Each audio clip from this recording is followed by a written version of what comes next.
There we go. Hello, everyone, and thank you for joining our session with NHS Digital. I'll just pass straight over to Abbie and Mia to kind of give intros of who they are. As ever, if you've got any questions, pop them in the chat, let us know. Always happy to answer. So off you go, Abbie. Yeah, hi. So I'm Abbie Prescott. I'm 22 years old, and I apologise if anyone can hear music in the background. we've tried to turn it down, but I can still hear it. I'm originally from Northumberland, and I'm currently living in York. I recently joined the graduate scheme for NHS Digital in Leeds, and my first role on the scheme will be in IT operations. So I'm not too sure what this involves yet, as we're currently completing a 8-week coding bootcamp, but I'm very excited to find out and get started next Monday. Yeah. Exciting stuff. And just to kind of let everyone know as well, I think that bootcamp's been with North Coders, who are a partner of this event as well. So shout out to North Coders all around. But yeah, thank you, Abbie. Yeah. And so I'm Mia. I'm 23 years old, and I'm also on the graduate program at NHS Digital. So we've been with NHS Digital for about 2 months now. So I'm living in Leeds. And my background is I'm from Somerset originally, and I did a degree in economics and politics at Bath University, and then did a conversion course to computer science. So did a master's in computer science also at Bath. So yeah.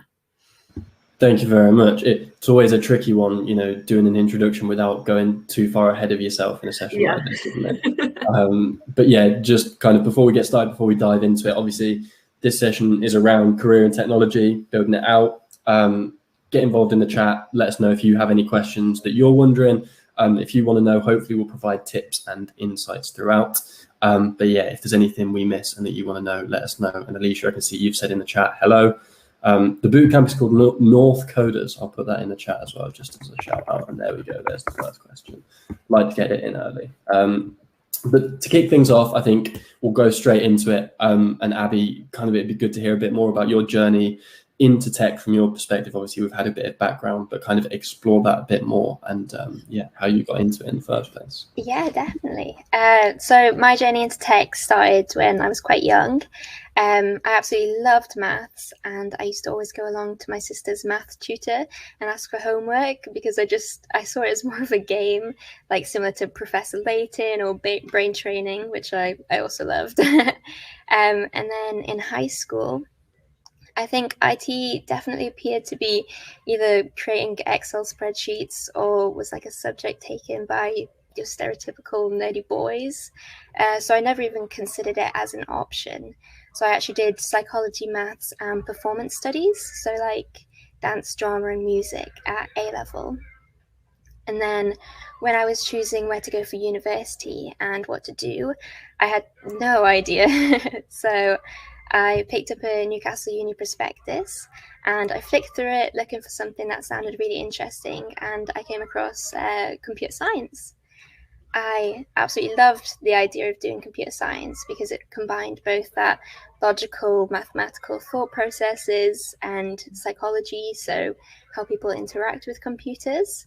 And it also gave me that kind of creativity and freedom that I got from doing drama. So I decided to set my mind on that, and I went to a variety of different open days to see what was on offer and to see if it even seemed interesting. Some of the open days were kind of terrible and I was put off them like a lot at first. It seemed like you were expected to know like a lot about technology, and I hadn't even been interested in it until then. Even when I went to Leeds Open Day, they gave me a bunch of cryptography challenges, and I hadn't even heard of some of the words they used before, but I actually managed to do some of them, and after I got a few correct, I came out feeling brilliant, as if I was the next Alan Turing. But I still had doubts, though, and I felt like this was something I might never be able to do or wasn't good enough to do, as it seemed very competitive.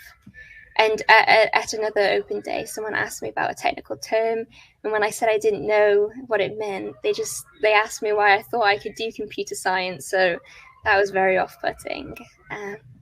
However, I pursued it because in the back of my mind, I knew that this was what I wanted to do. And I knew that I could put the work in to be good. And I ended up going to Heriot-Watt University in Edinburgh, which I absolutely loved. I'm not going to lie, though, I definitely struggled a lot in my first year. But I found so many things that I enjoyed during my course, like web development, which is that kind of creativity, and actually cryptography when we did cybersecurity. So that was that kind of logical, mathematical side. Then when I was in uni, we had the opportunity to participate in so many of these hackathons, not specifically the Athena one, but like a lot similar. But I never ended up entering them because I never thought I would be able to do it. So now for me, it's crazy to be actually speaking at one instead. Well, we're extremely happy to have you, and glad that you weren't part of Career in Tech, because, you know, where would we be now? Yeah. But I mean, I think there's kind of a lot to dive into there, and I think there's probably some topics and themes we'll come on to a bit later as well that are just, you know, general things that I think will crop up and we can discuss a bit later. I think one thing I want to kind of touch on, because it's a big thing we focused in on the past, and it may seem a weird thing to pick out of what you've just said, but you mentioned feeling like the next Alan Turing when you're doing photography, which, you know, I'm no slight against that. You know, we all want to be the next Alan Turing deep down. But did you or do you kind of know many famous women in tech or women in programming? Because I know, for example, Ada Lovelace is a great example, and it's recently been Ada Lovelace Day. And there's been a lot more focus on her recently. A conversation we've had in the past with a couple of partners have been around, you know, perceptions of women in tech, the kind of representation. And we were saying Ada Lovelace's story is amazing, but the only kind of dramatization of it or anything you see on telly about it is, I think, on one of the BBC series, she was seen as someone's like love affair. And, you know, there was nothing kind of mentioned about her maths or anything, you know, this background. And I think, I guess, do you kind of know, did you know many famous women in tech? And B, do you think that kind of adds to the problem around perceptions? You know, Alan Turing is a great person to look up to. We all should look up to him, and it's, you know, as I say, it's a great person, a great idol for people, but there probably does need to be more women in tech. And I guess from your perspective, it'd be interesting to hear if, you know, if rather than Alan Turing, that was Ada Lovelace, would that have encouraged you a bit earlier? Yeah, so in your first question, I really did not have any kind of role models when I started uni.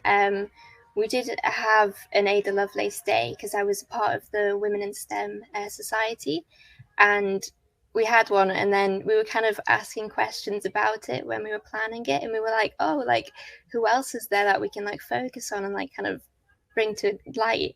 But we were really struggling, which was quite a surprise. We ended up getting like a few like Scottish women that is like at my university, but yeah, it was quite difficult to find those kind of historical women in women in computer science kind of figures. Because just building on that as well, you know, it's one thing about representation. Obviously, there are loads of figures and stats now around, you know, current numbers and current percentages and whatever it may be. But I think the stat was around when IBM kind of first started and computer science was a thing. It was actually something about 70%. I mean, don't quote me on this as like an official figure, anyone listening to this now. But kind of go and look at what it was kind of initially in the 50s and 60s. The figures, the gender split was, you know, the majority were women. So it's not necessarily as if those figures aren't and weren't there, but it's just, yeah, the representation of them now isn't great, I guess, which it's interesting to be part of the Women in STEM Society and was still struggling for these role models. Yeah, definitely. I mean, there was about 10 girls out of 100 and something on my course, so I'm sure it was like a 7% female. So yeah, definitely is. Yeah, exactly. Hence, you know, events like this that can hopefully go part of the way there to helping out. But Mira, I realise you've been sat there fairly quietly listening in. As I say, there's kind of more topics we'll break down a bit later on, but I think it'd be interesting to dive into your journey so that you don't get too bored sat there on your own. Yeah, well, so yeah, my journey into tech was actually very different to Abbie's, but again, we have a lot of common themes and common experiences that we both experienced as women in tech.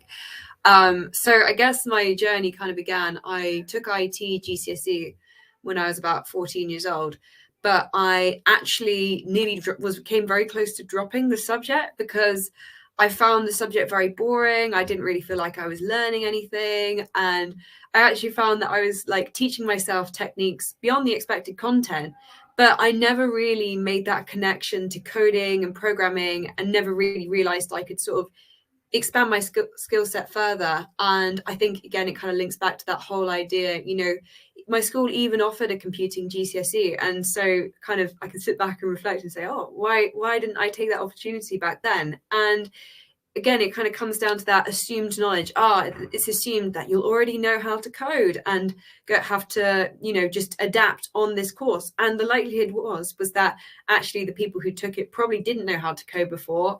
I probably would have been fine. But again, it was just a missed opportunity. And the fact that I came really close to dropping it is actually quite funny now, being a software developer. So yeah, I used to be really interested in space and the space industry, and my dream was to work in NASA as an engineer. But I kind of had this self-belief that I was never going to be good enough. I was, you know, bad at maths and physics. They weren't my strong sort of subjects, which really limited my ambitions in the tech sector. And I think, you know, there was definitely a slight bias in thinking that these were areas for boys. But yeah, there was definitely that feeling that I'm not good enough, I'm not clever enough, you know, thinking that these are super, super competitive fields. And, you know, and in a way, it was my belief of myself that was limiting me, not the actual sort of objective evidence around. So I went on to study history of art, maths and biology at A level. And I never considered taking computer science any further until I decided to take economics at university. So I turned up to this open day at the University of Bath, and I went along to this economics lecture, and I came out in tears. I was like, this is a horrible subject. I mean, I don't know if there are any economists in the chat. You know, reveal yourselves if there are, but I just really wasn't interested in it at all, and found it really overwhelming. And yeah, so I kind of ended up running around all the stalls at the university being like, is there anything else I can do, you know? And this again should have been the moment that I like walked to the computer science stall, realized that actually this is a subject that involves a lot of, you know, logical thinking, yet creativity, and you're thinking of all these, you know, different, you know, I think one of the things is that's really, you know, people don't realize about computer science is it's actually so people focused. You're creating solutions for people. But I got none of that from the stall. I got up and I was sort of shown a prospectus and what like the modules would be. And again, it was that kind of assumed knowledge. I assumed that you'd have to know how to code to go onto the course, and that just didn't feel like there was any inspiration. So instead, I went on to do economics and politics. So I thought, I'll add the politics in and that'll make the economics bearable, which, you know, and it did make it, you know, a little better. And I didn't completely hate it.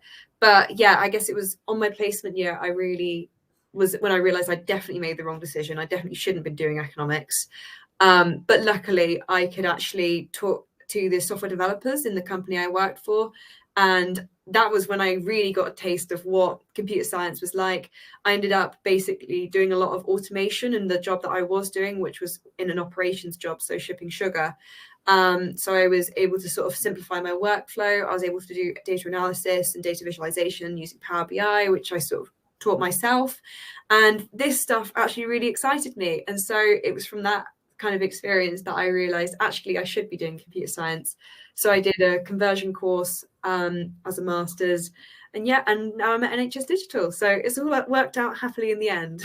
Yeah, it took a while, but we got there in the end. Absolutely. And apologies to any economists out there who, you know, love what they do. And no one's revealed themselves in the chat, so hopefully I haven't insulted anyone too much. I mean, if me personally wasn't for me, it might be for other people. we should be safe. We should be safe. But no, I think it's really interesting. I think as I say, the similarities kind of between both stories, whilst being completely different, are interesting to say the least, and kind of the barriers seem relatively similar, which, you know, it's kind of a shame that it seems to have taken so long to recognize and try and sort them out. But I think going back to the education piece from your perspective, because I remember, you know, back to my IT education at 14 years old, when I was doing Excel sheets and figuring out how to do transitions on PowerPoint and whatever it may have been. And I think similarly to you, kind of in that regard, you know, the engagement with it was just completely no. So then, you know, you look at computing and you're like, well, I've been doing this for 3 years on Excel spreadsheets, so how am I going to code? Like, just no. So, but kind of there is a question here. Do you think that you would have been more likely not just to kind of go straight into computer science had it been available earlier in school and kind of like, I guess, signposted a bit better?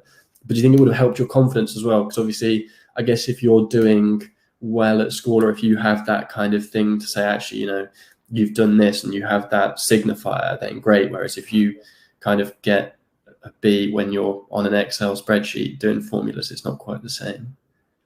Yeah, I mean, I definitely think it would have been amazing to have had it signposted earlier. I mean, if I was education minister, I would 100%.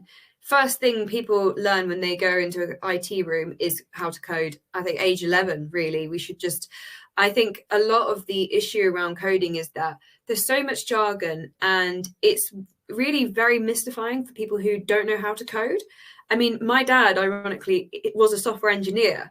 So I was really well placed in a way to learn how to code and to sort of have it demystified. And yet it took, you know, me to be age, 22, doing a master's to actually learn how to code, which is utterly ridiculous. And so I think, yeah, definitely the demystifying it and just making from a young age, here's some Python, let's learn. I think as well, another thing to really consider is, you know, if you're finding a subject boring, is the subject boring or are you really good at it? Is another kind of thing to think about. So for me, I found it boring because I thought it was really obvious, like what we were learning, doing the Excel spreadsheets or whatever. You know, like I say, I was sort of teaching myself other bits and bobs. And because I was teaching myself, I was like, oh, well, this is boring. I don't need to know this because I can teach myself. When really you should be thinking, if this is something I'm finding straightforward, maybe this is actually a hidden strength that I didn't realize. And I think that as well is definitely something that is worth considering. So yeah, I think that hopefully answers your question. I like that output. I like that outlook, and I also like your application for education minister and kind absolutely of making it available earlier. Please.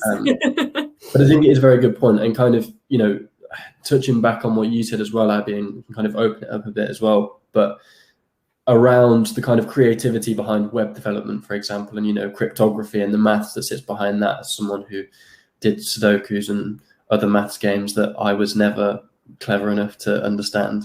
You know, it's those that I guess you kind of don't really relate necessarily to computing, to coding at that kind of like entry level age. And I guess, again, would that have kind of helped you? And do you think that that is something that would help, not just, you know, kind of from a diversity, women in tech perspective, but just from a wider, you know, there's a tech skills gap that bangs on about all the time at the minute, you know, kind of getting people into tech a bit more. Do you think advertising and kind of signposting the creativity behind it, the maths behind it, the whatever, would have A, helped you, and B, kind of help others? Yeah, absolutely, to be honest. Yeah, I mean, it's very similar to me. I would absolutely like advocate for learning how to code, or at least like kind of the logic behind it a lot earlier, because I did a decision maths at A level, which was very much like kind of bubble sorts. I don't know if anyone has done that before. Yeah. But like that kind of thing, it just seemed like a game to me.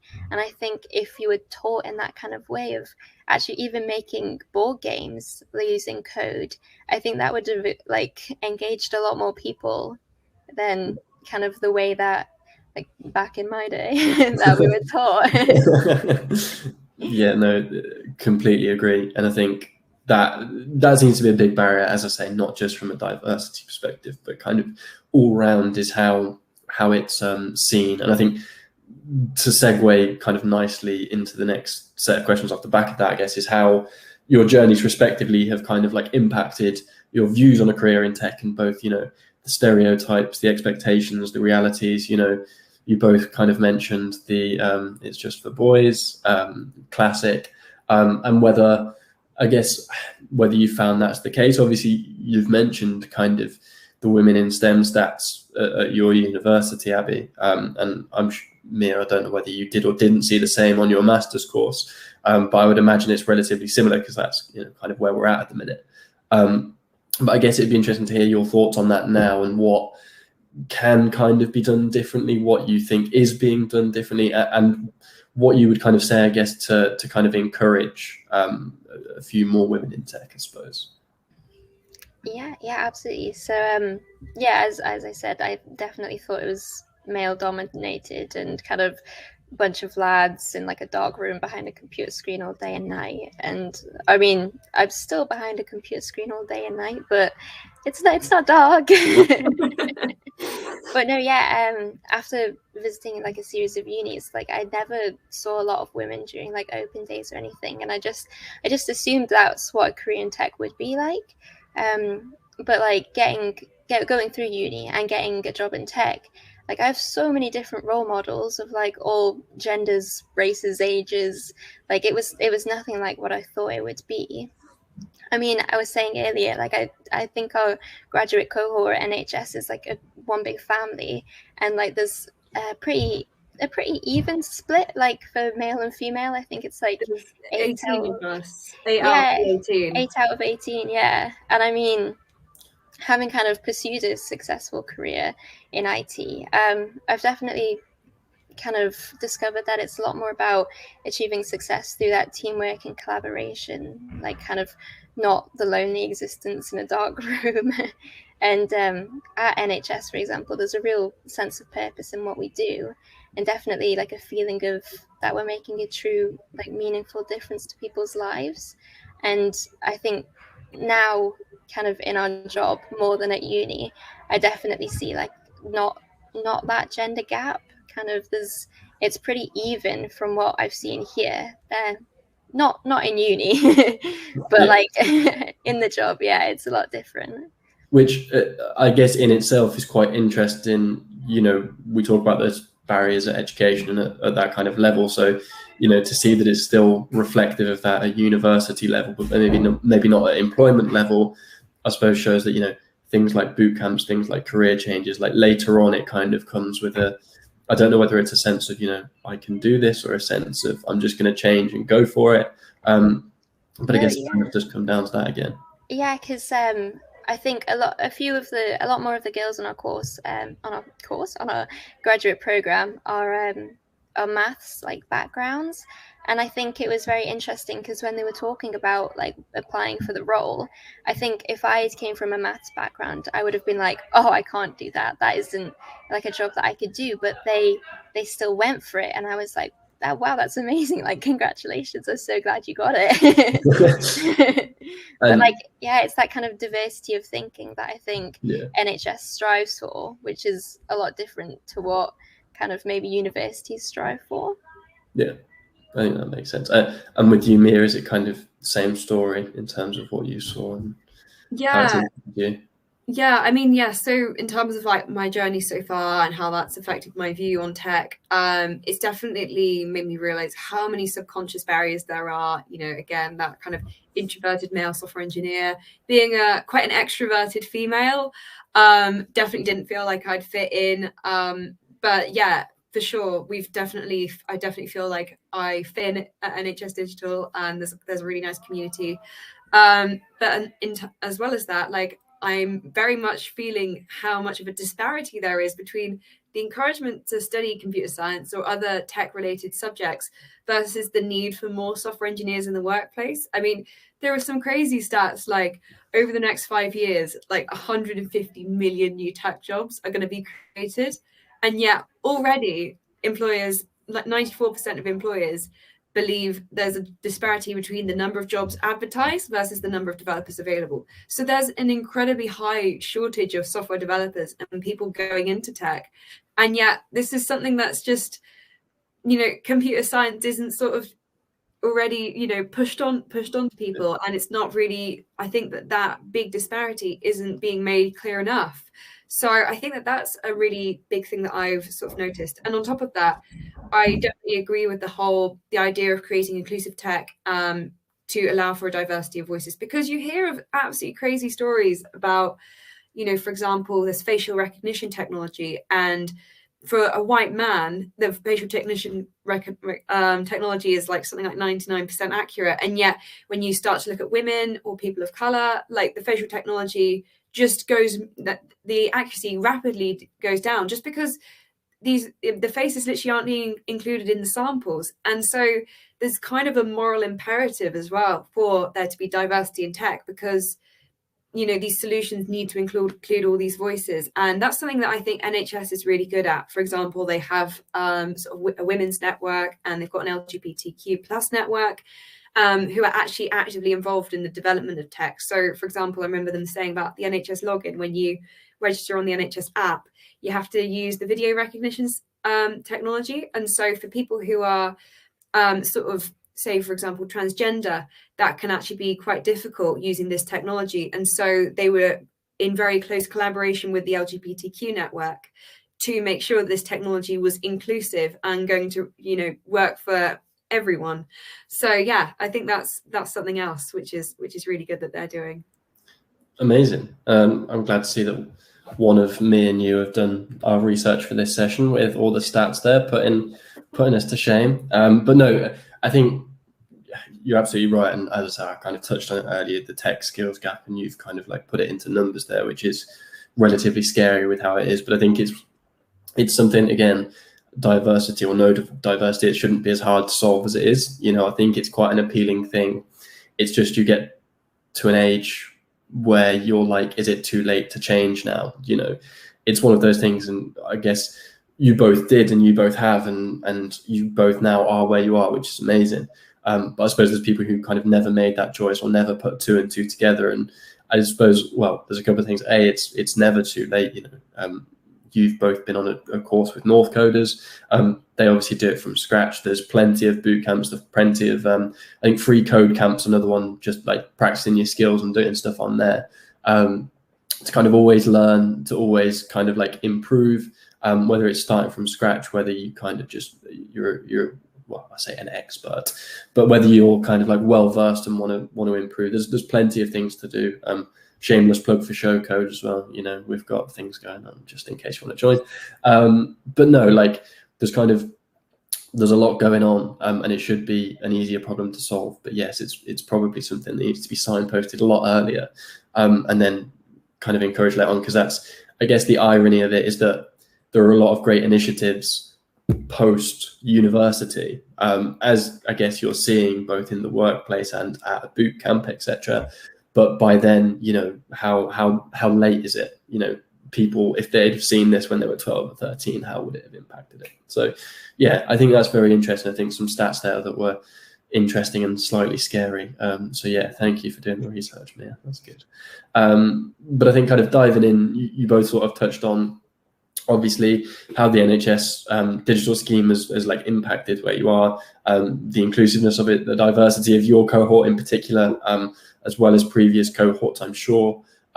So I guess kind of diving into life at NHS Digital, both why you chose it, how you got there where you are. Abbie, start with you. Yeah, I pretty much have always been interested in psychology and maths.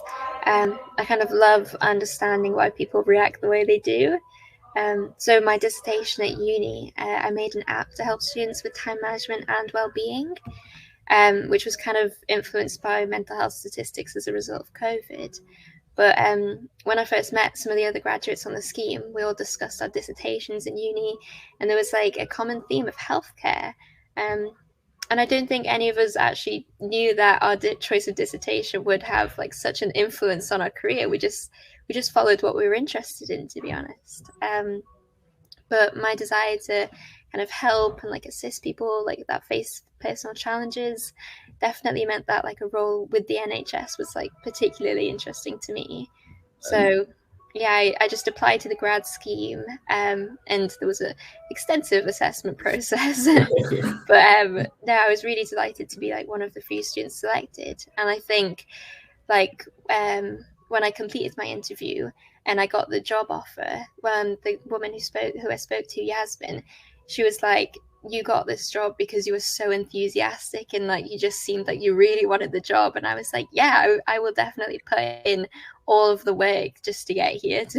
And I did. So and that it's kind of interesting as well around the dissertation and how that shaped what you were after. Like, yeah, I think that's super interesting.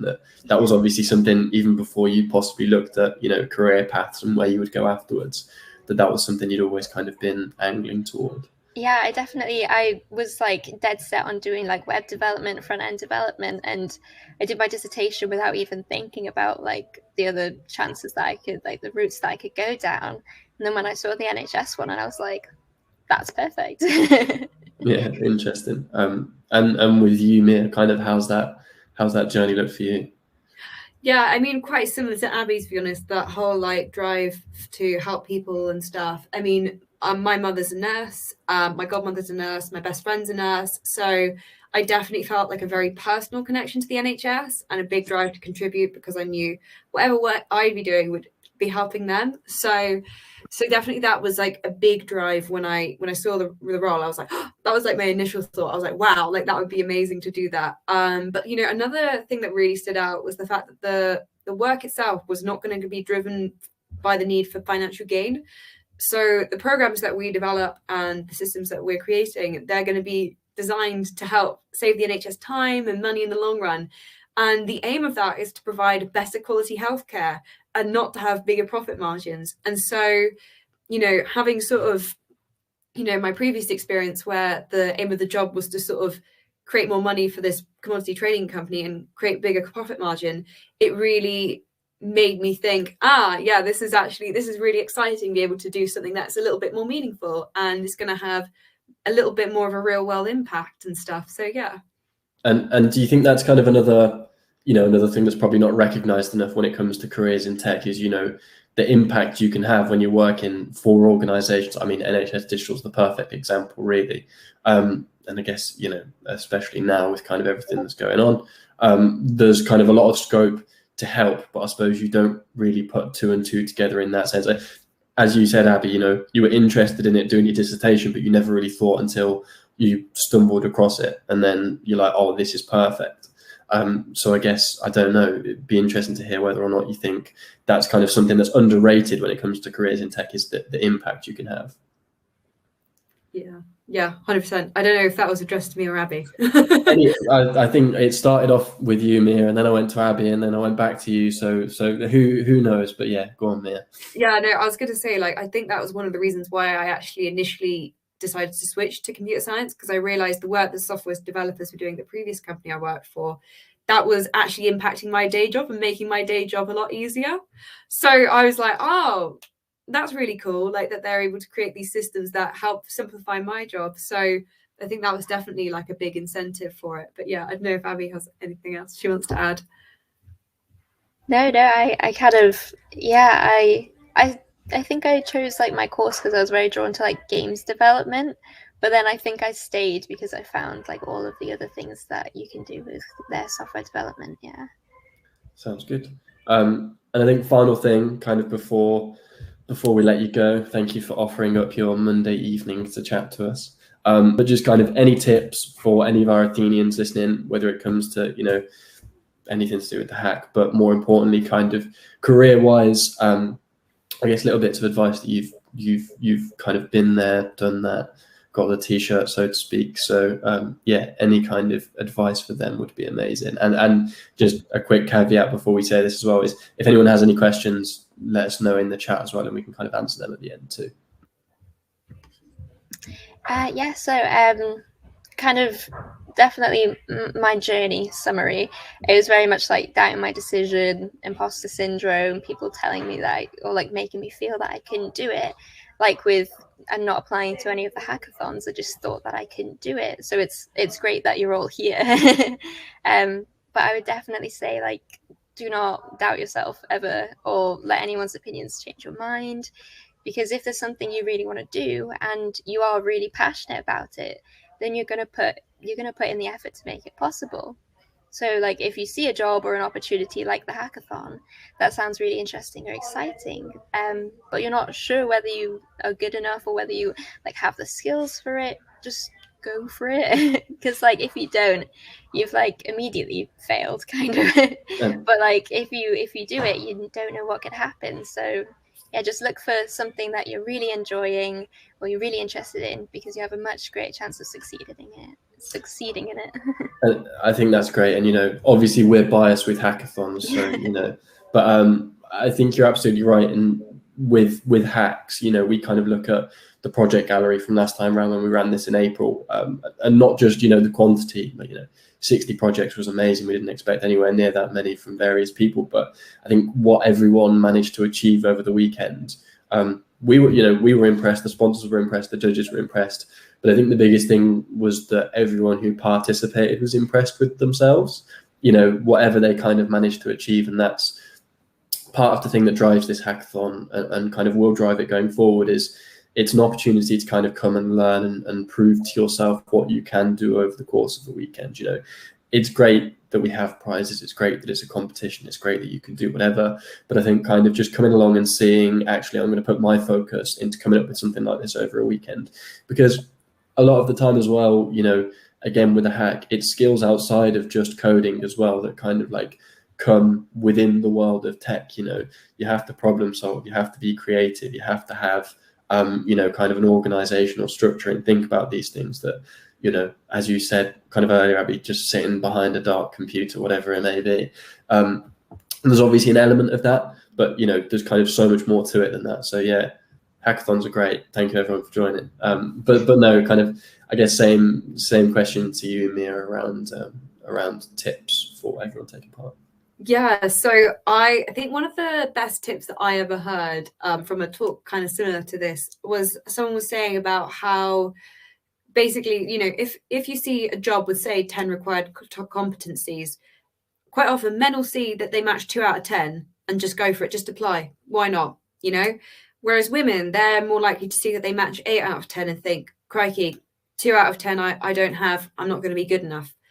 And I think one of the things that's really good to like sort of reframe and think about is that these kind of lists of competencies, they are a wish list. You know, the employer would like the candidate to have all of these competencies and know this or that language or this or that system, but it's not a mandatory requirement. So if ever you feel like you're not going to necessarily match up to the exact description of a job, just take the plunge. Just have the confidence to just go for it, because in any job that you apply for, it is highly unlikely that you are going to know every single language, every single program, every single thing that's being used in the day-to-day job. And so I think what's far more important when you're starting a career in tech is to know how to learn as opposed to learning at all. Because it's far more about being flexible and being comfortable about being uncomfortable and pushing yourself outside your comfort zone to learn more. And in terms of how you learn more, I saw that we had a question about the prerequisite to join bootcamp in the chat as well. So there are loads of ways that you can sort of be self-taught. So for example, we were just discussing how many free resources there are even just on YouTube. But there are places like Udemy, Showcode, of course. This is the perfect opportunity to be learning through hackathons. And I didn't pay Mia to say that, by the way. No. And also, you know, boot camps as well are a good way of doing it. So I don't know the exact requirements for the boot camp. I know that you can pay to have a course with North Coders. But I also know that they have a scholarship scheme. So that's definitely worth looking into if you are interested in joining the bootcamp. We're on a slightly different scheme because we're with NHS Digital. So that's another quite big plus about being with NHS Digital, is that they've decided to include this bootcamp at the start, which I think has been really good as a confidence boost for everyone. Because like I say, a lot of us are all coming from different backgrounds. So yeah, sorry I can't answer precisely what the prerequisites are, but definitely look into the scholarship because that might be a really interesting route in. Yeah.